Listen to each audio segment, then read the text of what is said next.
उसको ज्यादा अंग्रेजी नहीं आती थी, लेकिन जितनी आती थी वो उसके लिए काफी थी। और अगर ज्यादा अंग्रेजी आती होती तो शायद भारत ही नहीं विदेशों में भी उसकी कारनामों की कहानियां सुनाई जाती। दुनिया में हर प्रकार की ऐसी घटना हो सकती हैं जिसके बारे में हम सोच भी नहीं सकते।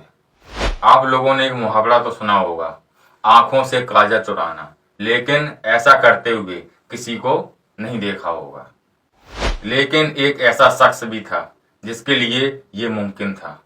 अगर उसे मौका मिला होता तो शायद वो दुनिया के 7 अजूबों को भी बेच देता। उसमें एक गजब का हुनर था जिसे शायद अगर वो सही काम में लगाता तो आज दुनिया में उसका कुछ और ही मुकाम होता। उसने सिर्फ सरकार को ही नहीं, धीरूभाई अंबानी, टाटा और बिरला जैसे बड़े बड़े उद्योगपतियों को भी अपना शिकार बनाया।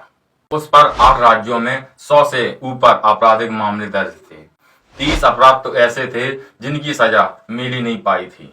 उसे 1996 में आखिरी बार गिरफ्तार किया गया था और कानपुर की जेल में रखा गया। वृद्धावस्था होने के कारण उसकी तबीयत खराब रहने लगी।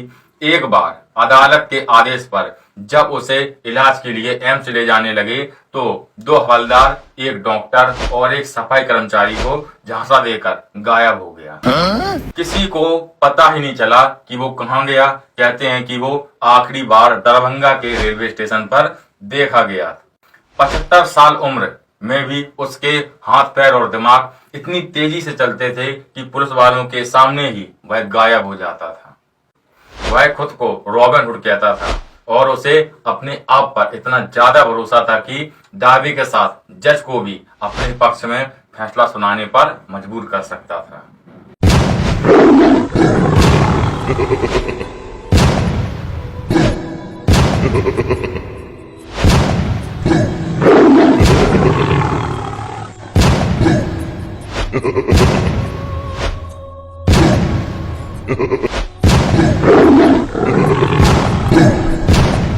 हम बात कर रहे हैं सदी के महाठगों में शुमार मिथिलेश कुमार उर्फ नटवर लाल की, जिसने 8 राज्यों की पुलिसों को छका के रख दिया था।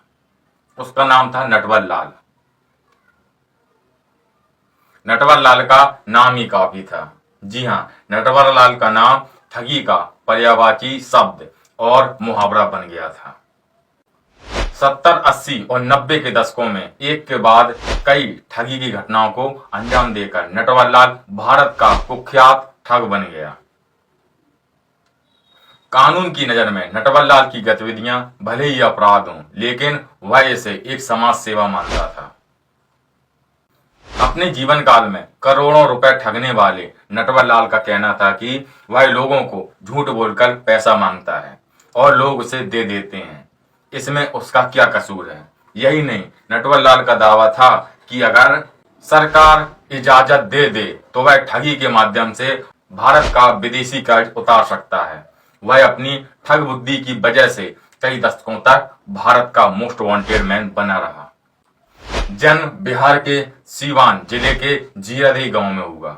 वैसे तो इनका नाम मिथिलेश कुमार श्रीवास्तव था, लेकिन ठगी की घटना को नटवर लाल के नाम से ज्यादा अंजाम देने के कारण ये इस नाम से मशहूर हो गए। ये सिलसिला यही नहीं रुका। नटवर लाल एक ऐसा मुहावरा बन गया कि अगर कोई ठगी की कोशिश या मजाक करे तो लोग उसकी तुलना नटवर लाल से करने लगते थे। नटवर लाल ने ये सब शुरू कैसे किया और इसके पीछे और उसके बाद क्या क्या किया?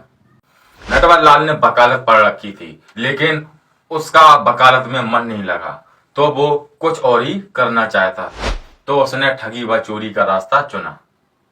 उसकी सबसे पहली चोरी 1000 रुपए की थी, जो कि उसने अपने पड़ोसी के नकली हस्ताक्षर कर उनके बैंक खाते से पैसे निकलवाए थे।